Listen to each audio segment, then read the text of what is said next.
Bien, estamos de regreso en Noticias 21 edición mediodía y vamos a dar la bienvenida al doctor Ángel Delgado, que está conectado desde la capital. Buenas tardes, doctor. Bienvenido a Noticias 21. Muy buenas tardes, muy agradecido por la invitación. Un gran saludo a todos ustedes allá en la producción y a los amigos que nos están viendo y escuchando por este medio. Muchas gracias. Muchas gracias, doctor. Bien, vamos a hablar sobre lo que está pasando justamente en estas últimas horas. Se ha hablado sobre los gabinetes descentralizados, ¿no? Se ha dicho que, bueno, se han estado realizando los últimos meses en todo nuestro país, pero se ha mencionado que no existen actas de lo conversado, no se tiene un registro de todos los avances que se están realizando en esto. ¿Qué opinión merece a esta situación? Bueno, esa información de ser cierta no me sorprende porque no estamos ante una metodología de gobierno que justamente busque la eficiencia y resolver los problemas de la gente, como parecería ser. Más bien estamos ante una suerte de maquillaje de una forma de gobernar, donde este tipo de viajes en los cuales el gabinete y el presidente de la República se reúnen con las autoridades de la zona en un ambiente cerrado donde solamente se permite la asistencia de aquellos grupos y representantes y dirigentes adictos al régimen, de modo tal que lo que vemos nosotros por los medios, por la televisión, es una suerte de monólogo en el sentido de que fundamentalmente hay una sola posición que es aplaudida entre todos, algunos reclamos secundarios que perfectamente podrían ser atendidos de una manera menos costosa y más eficiente que un viaje de todo un equipo gubernamental a las diferentes provincias, y esto hecho casi todos los días de la semana. Yo me pregunto en qué momento el gabinete se reúne para pensar los problemas de fondo del país, en qué momento se atienden, en qué momento se despacha. Porque ve usted, lo que nosotros apreciamos es una maratón de discursos de todo orden, unos más encendidos que otros un poco aburridos, pero todos ellos pues que en el fondo tienen como elemento común el autobombo, el echarse flores a sí mismo, el decir que todo camina perfecto, creando una suerte de microclima, una atmósfera mentirosa en el sentido de que quien está ahí pues tiene la sensación de que el presidente de la República camina por el está en el mejor de los mundos, que el gabinete está haciendo la mejor política, porque todo es perfecto, todo es respondido positivamente por el público que asiste. Y como usted comprenderá, esto es una ilusión perversa, equivocada, que adrede la gente que quiere engañar y engañarse a sí mismo, participa en ello. En realidad no se gobierna así, no se gobierna a través de discursos televisivos, maratones, por más que se lleven a cabo en algunas ciudades del país. Lo que podría ser, digamos, una modalidad explicable en algunas circunstancias para llevar adelante una política específica y simbolizarla con la presencia del gabinete, se ha convertido en un vicio, se ha distorsionado completamente. Yo he tenido oportunidad de participar en otras experiencias de gabinete y le puedo decir que no se llevaban a cabo ni todos los días ni todas las semanas, y cuando se iba a un lugar se reconocían todos los problemas y era un momento en el cual aprovechar para resolver un gran paquete de problemas que concernía a una región o a una zona determinada. Eso es lo que no existe ahora y por lo tanto no estamos sino ante un aspecto más de un gobierno que peca de histrionismo y que hace de la política un espacio de teatralidad simplemente.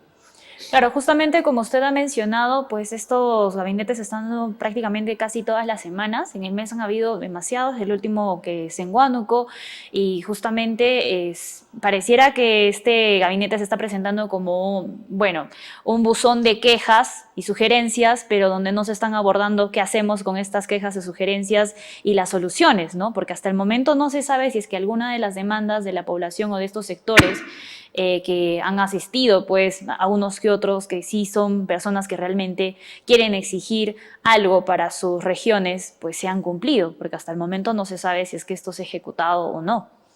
Bueno, si no se llevan las actas, ¿cómo ordenar las ideas, cómo recordar las promesas? Pero no, yo creo que si hagamos un esfuerzo de imaginación y pensemos que estamos en campaña electoral, y entonces lo que uno ve es más bien la implementación de una estrategia de campaña, como si estuviéramos en una época electoral donde Un grupo de personas hablan el mismo idioma, dicen los mismos discursos, entre aplausos de sus correligionarios. Ahí no hay ninguna demanda importante, ahí no hay la solución de ningún asunto. Y más bien, cuando alguna vez el presidente ha ido a alguna zona donde hay un conflicto, el gobernador regional, como sucedió en Apurímac, le emplazó porque el ministro y por qué las autoridades no resuelven, por ejemplo, el conflicto de las Bambas, que sigue pendiente. Entonces resulta ridículo que el gabinete se pasee por todo el país, implicando eso un costo muy alto, porque el transporte, no solamente de los ministros, sino toda la parafernalia de funcionarios, burócratas, secretarias, técnicos, especialistas, etcétera, etcétera, de cada ministerio, no de uno solo, sino de todos los ministerios, el traslado en avión fundamentalmente, o por carretera de otros, qué sé yo, el alojamiento, todo eso es un dispendio que no tiene justificación en virtud a determinados resultados, porque la acción gubernamental no es pasearse por el país viendo lo que falta, que además, por cierto, tampoco se ve, sino ahí predomina el discurso gubernamental. ¿Cuál es el discurso gubernamental? Que tienen que llevar adelante una asamblea constituyente para cambiar la Constitución como un pretexto para esconder su incapacidad para gobernar y dar respuesta a los graves problemas del país, como si los problemas del país el día de hoy dependieran o no de la Constitución. La Constitución se mueve a un nivel tan general y tan abstracto que no tiene que ver necesariamente con los asuntos que son de naturaleza administrativa y de gobernanza política, ¿no? El tema del costo de vida, el tema del incremento del precio de la gasolina, el hecho de que haya desabastecimiento, que haya políticas de inseguridad, el hecho que, no sé, que no haya gobierno, que no haya obras, nada de eso depende de la Constitución, eso hay que decirlo con todas sus letras. Hay que romper ese mito, esa mentira absoluta que quiere reconducir los grandes problemas de la gente, de aquí y ahora, a una esfera abstracta, donde finalmente están ahí las grandes declaraciones, qué cosa es el Perú, cuál es su gobierno, cómo está dividido los poderes, etcétera, etcétera, etcétera. En algunos momentos, vea usted, es menester discutir estas cosas, sí, claro que sí, pero eso no sucede todos los días. Eso es como cambiarse de casa. Bueno, uno puede, pues, tener los problemas del día a día, pero no se cambia de casa todos los días. Esta gente cree que cambiar la Constitución es cambiarse, como cambiarse de indumentaria, de camisa. Esa es una falsedad absoluta que yo aprovecho este programa para denunciar.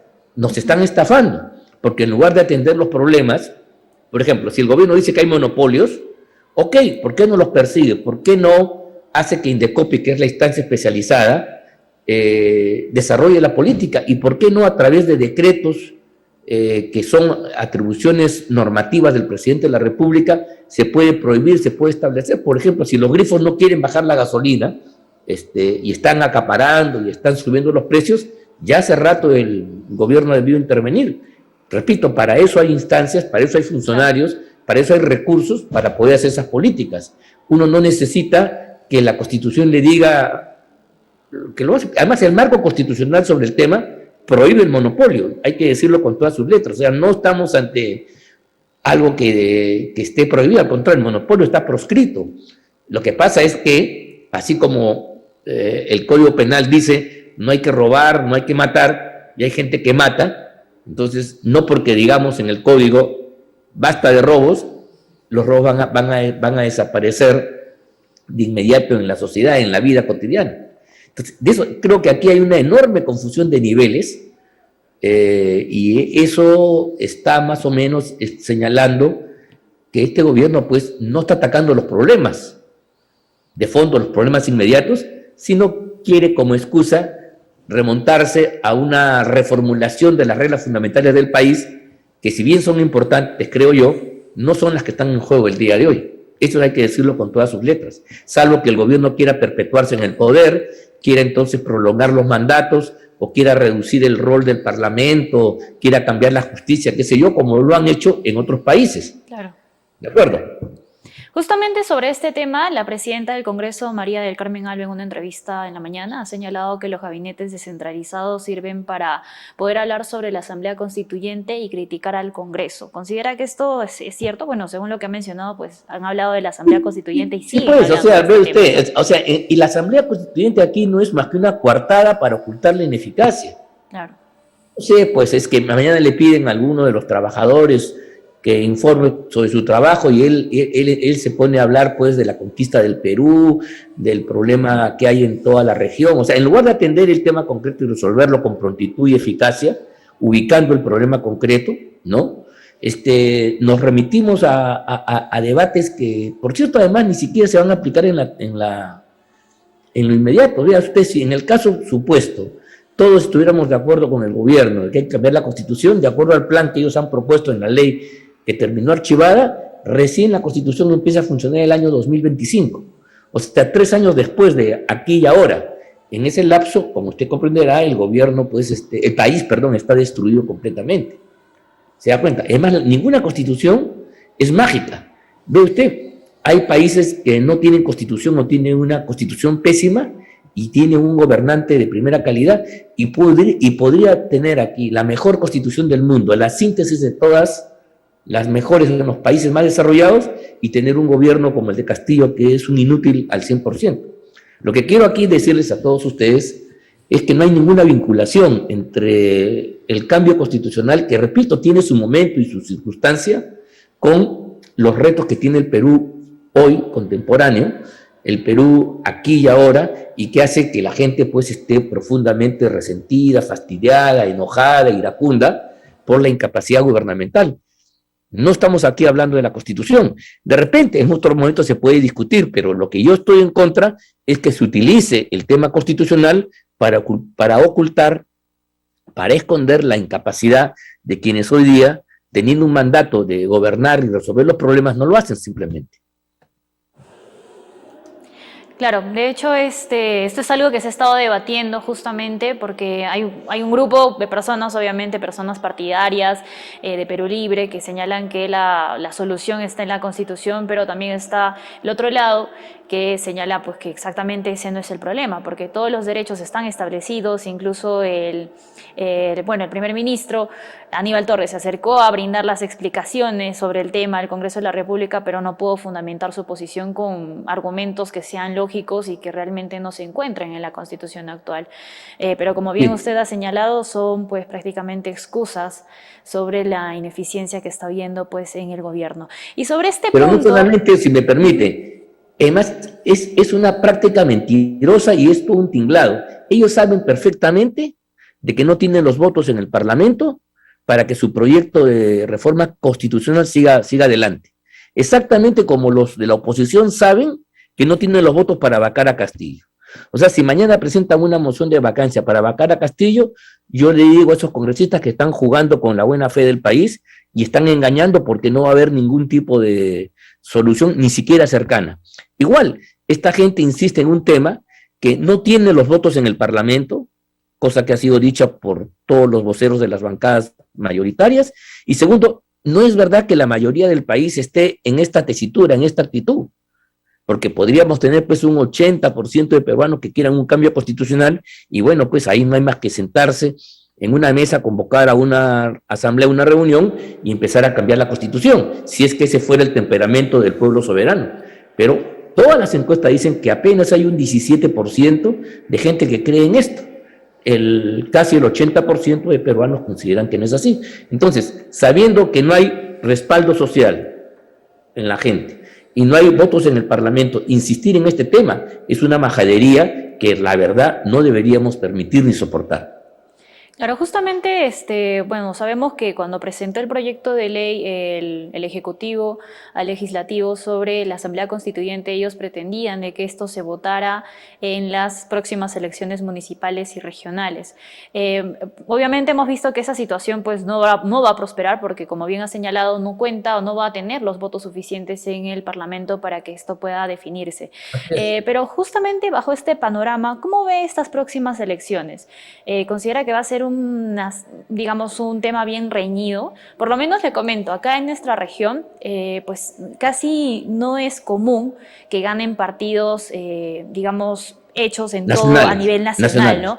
Normalmente quienes ganan son los movimientos regionales, pero no sé si esta situación pues también sucederá en otras partes del país, ¿no? Por lo menos eso es lo que sucede acá, pero también se ha hablado de cómo va a ser la situación del partido Perú Libre, ¿no? Si va a llegar a tener votos, van a llegar a conseguir regiones, municipalidades, entre otros. En otros países las elecciones intermedias entre un periodo gubernamental y otro, como son, por ejemplo, las regionales o las municipales, pueden servir de un indicador para medir el pulso gubernamental y entonces haber una cierta afinidad entre la política general y las políticas locales y las políticas regionales. Pero yo tengo la impresión que en el Perú no hay la voluntad de convertir las elecciones municipales y regionales en elecciones plebiscitarias, es decir, que la gente haga en ese momento político una suerte de castigar al gobierno de turno apoyando a los partidos que postulan en la oposición, ya sea en los municipios, ya sea en las regiones. Yo no veo esa tendencia. Y no la veo porque tampoco la oposición está jugando a ello. Si la oposición hubiera formado un frente unido y hubiera presentado, digamos, una sola lista con estas banderas, diciendo que vamos a fortalecer los municipios, vamos a ganar las regiones para garantizar la democracia e impedir que el gobierno siga haciendo los desmanes que hace, estas elecciones, ve usted, tendrían un carácter plebiscitario, serían elecciones que permitan definir a los peruanos en qué posición están y votar por los candidatos que están por una tesis republicana y son contrarios pues al extremismo y a la incapacidad gubernamental.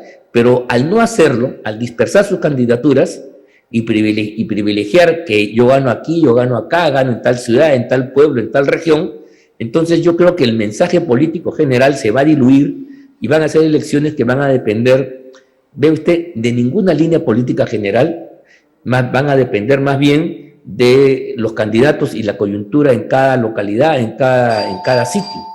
Entonces, después del resultado, no tendremos, digamos, ningún nuevo mapa político, sino simplemente autoridades que han respondido al sentimiento de los sectores que votan en regiones o en provincias, cada uno en función al personaje, a la candidatura que se presenta, no en función a una línea, a una disposición política general como podría haberse utilizado estas elecciones, ¿no?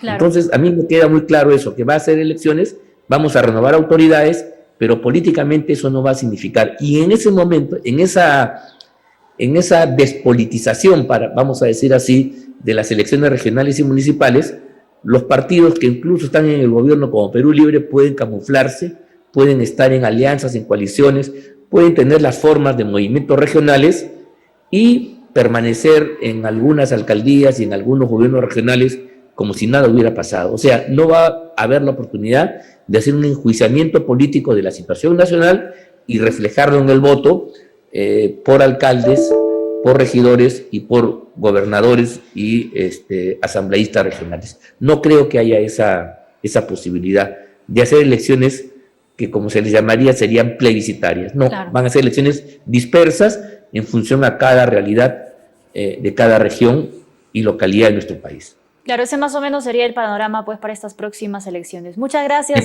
Me parece, por lo menos todavía, salvo que mañana se despierte un sentimiento en la gente distinto y por encima de las candidaturas la gente aproveche el momento para, por ejemplo, cuestionar al Parlamento o cuestionar al presidente de la República.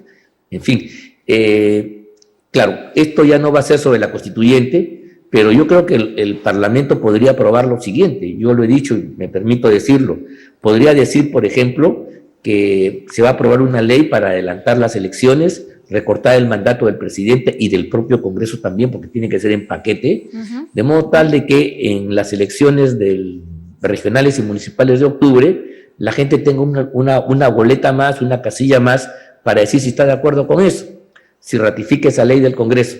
Yo estoy seguro que va a haber más de un 80-90% de peruanos que van a pedir a gritos que se cambie tanto el Parlamento como el gobierno. Y si fuera así, podríamos tener elecciones en el primer semestre del año 2023 y el 28 de julio de ese año tener un nuevo Parlamento y un nuevo gobierno. Espero elegidos así con mayor sensatez que la forma como se ha elegido este Congreso y este gobierno el año pasado.